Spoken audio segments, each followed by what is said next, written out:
So we're in Studio A at the Village Recorders in Santa Monica, California. And this is not an entirely big room for drums, but we're recording the Melvins here today, and they have a big sound. So I've mic'd this drum kit and added a few extra things to make the sound bigger in a small room.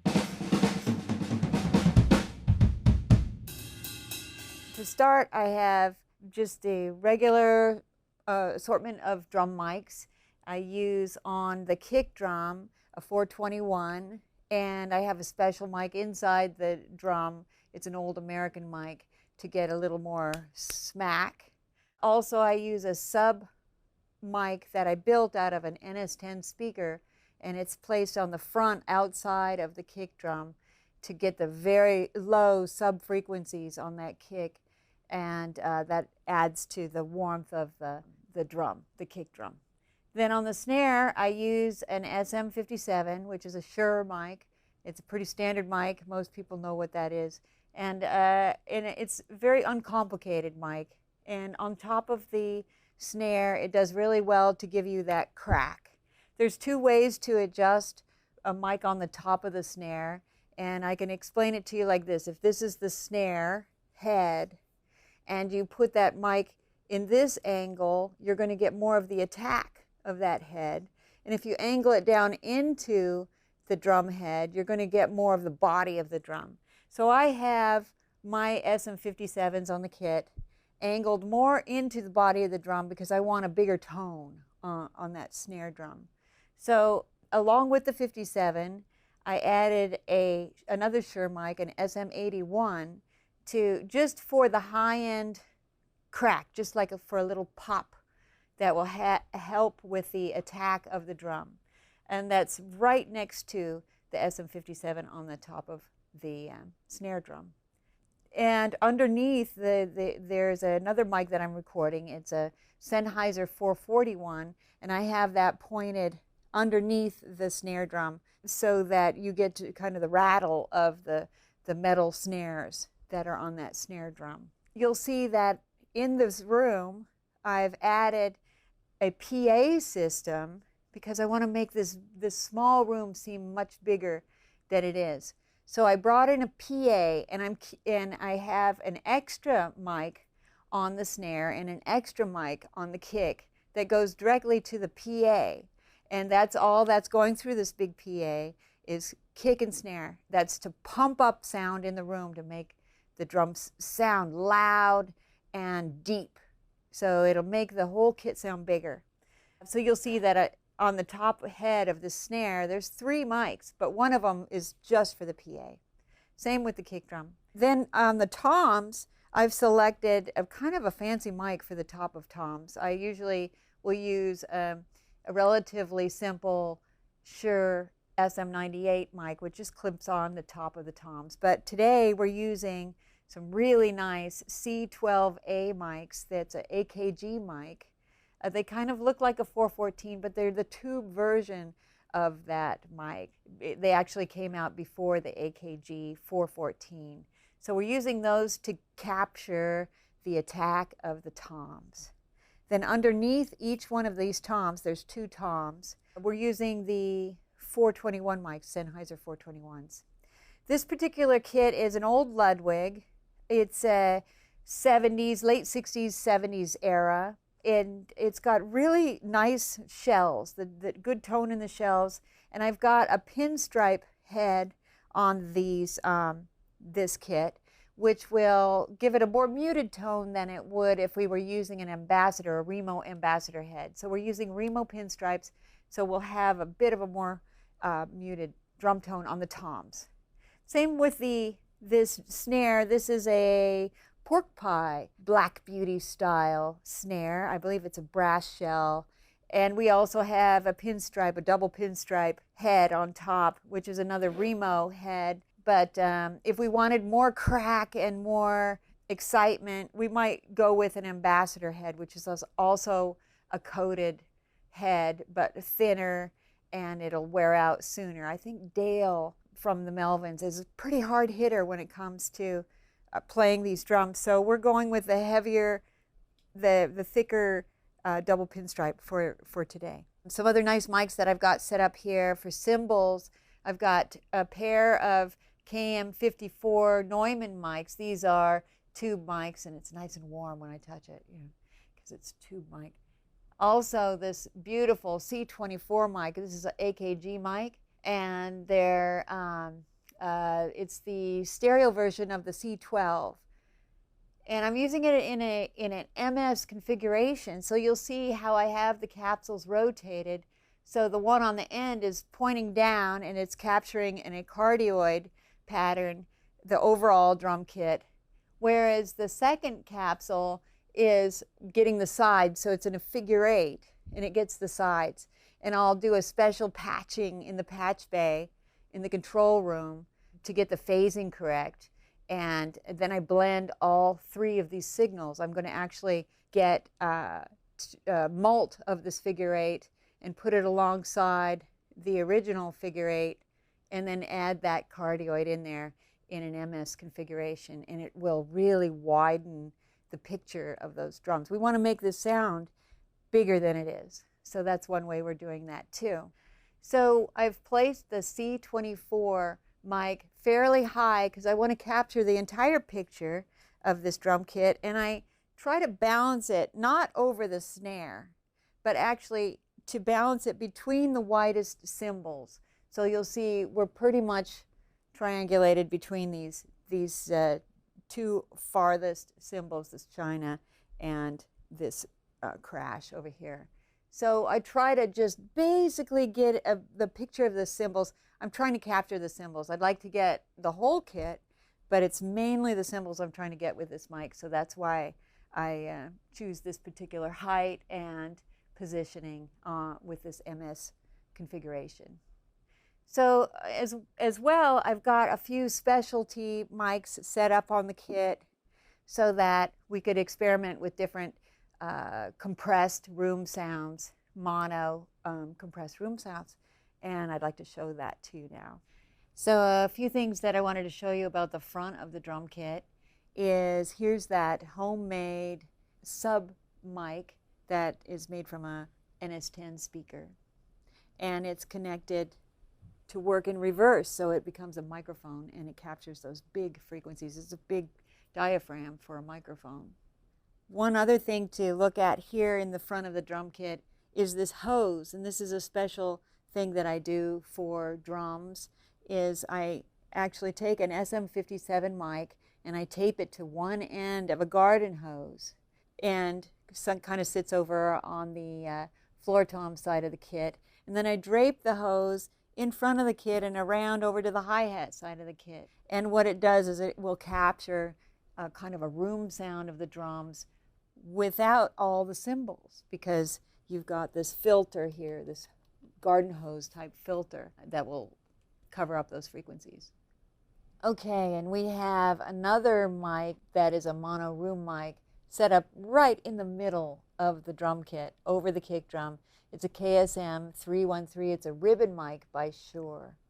And this is being compressed. We've got it set up to really give us the whole kit and then give us some excitement by putting it through Distressor, Empirical Labs Distressor. I think that's how we're going to start.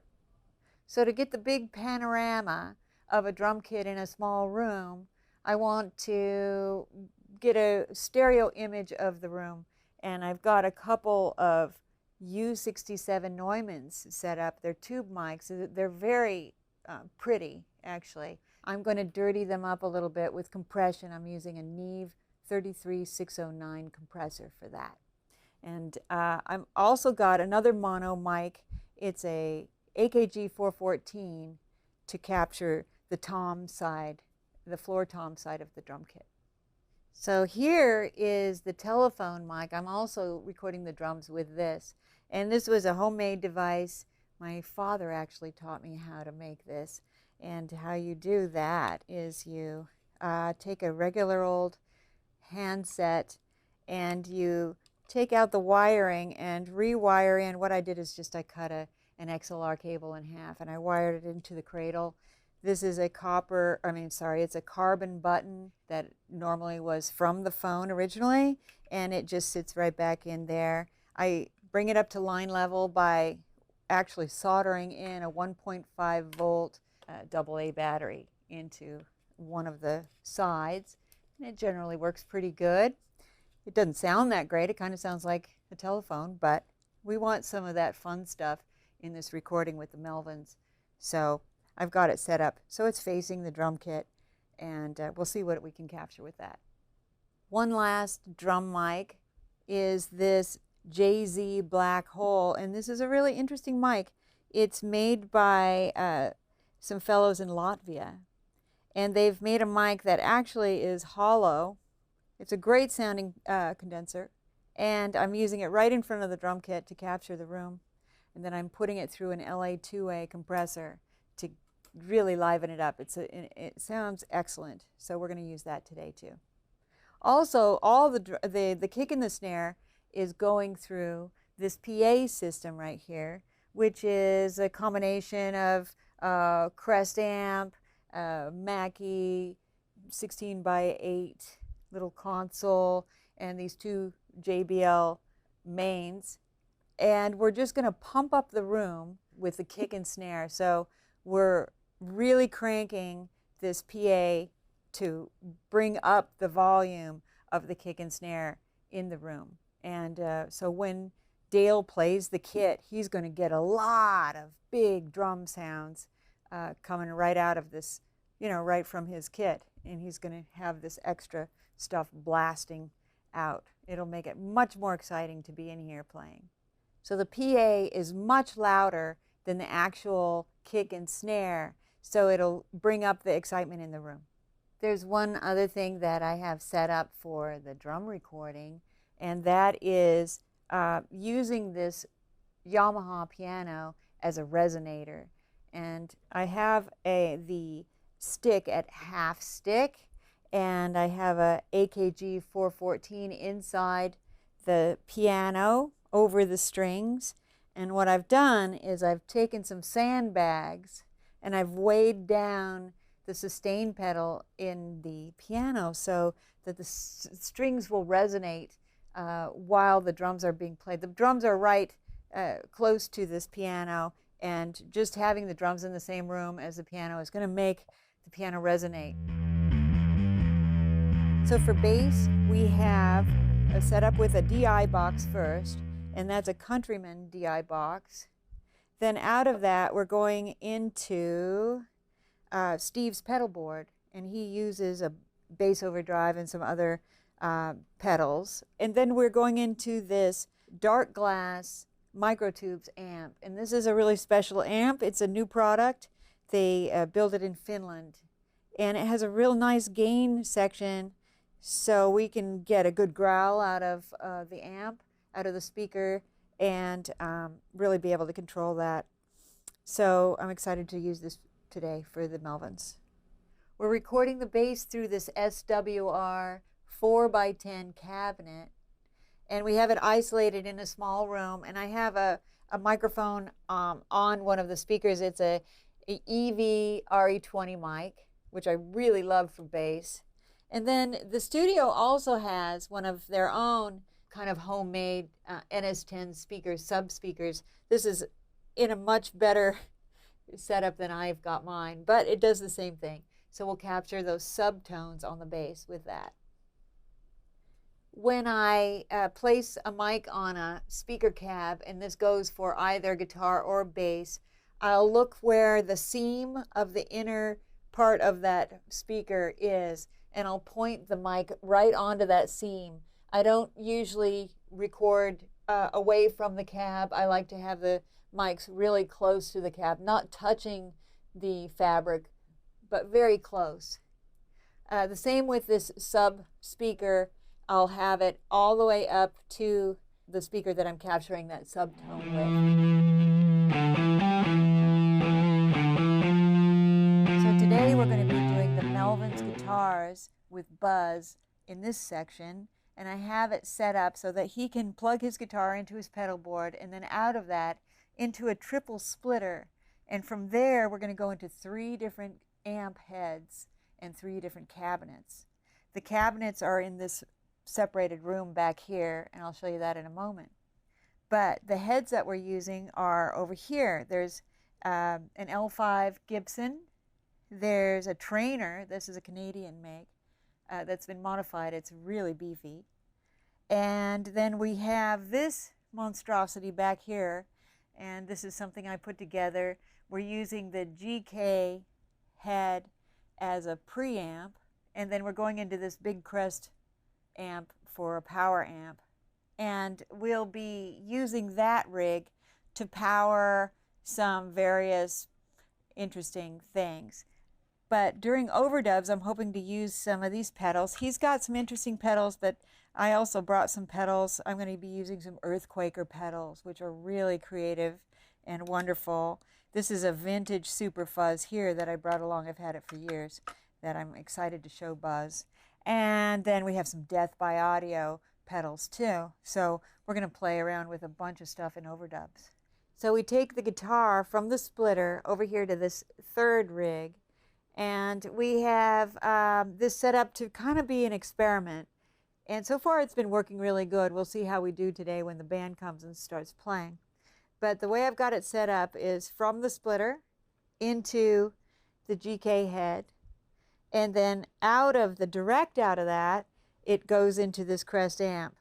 And I'm going to turn it around to show you how I have the speaker patched. Now, just to let you know, I've unplugged it from the wall because I don't want to really fool around with this active.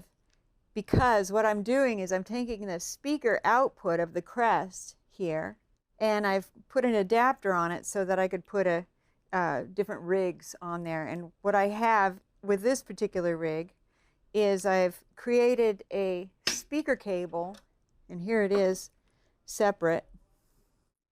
It's a normal speaker cable, and I've actually wired in an extension cable into it so that I could plug in various appliances. What it does is send the audio through the speaker cable and then down into whatever motors or circuitry is in various appliances.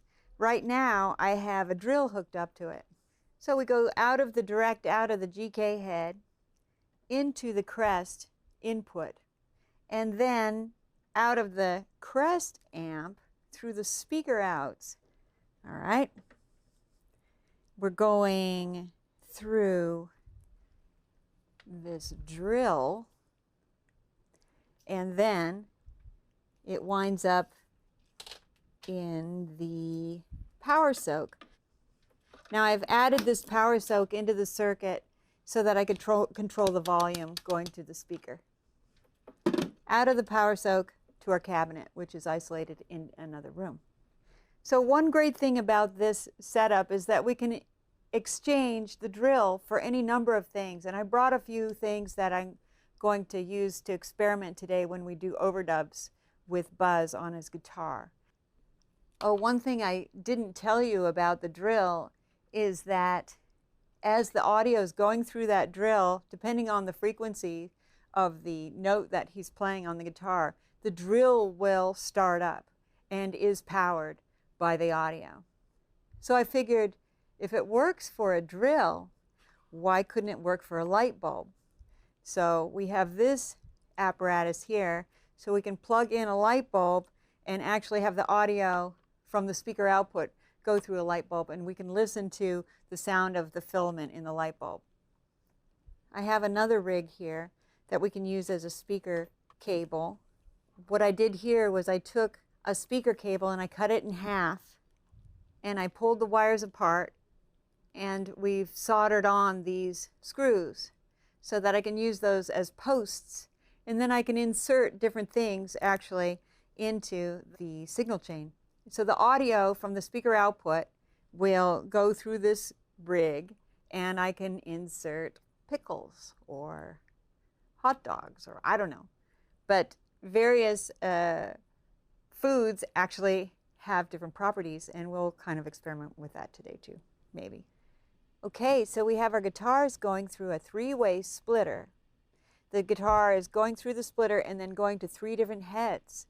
The first head that we have is a Gibson L5, and that's going to that old Marshall slant cab down there with 25-watt Celestion speakers in it. And those will give it a really grainy, saturated sound because the 25-watt speakers break up a lot quicker than other speakers. And on that cab, I have an SM57 and a 421 Sennheiser mic. And they're right up against the grill so that I can get the really immediate sound.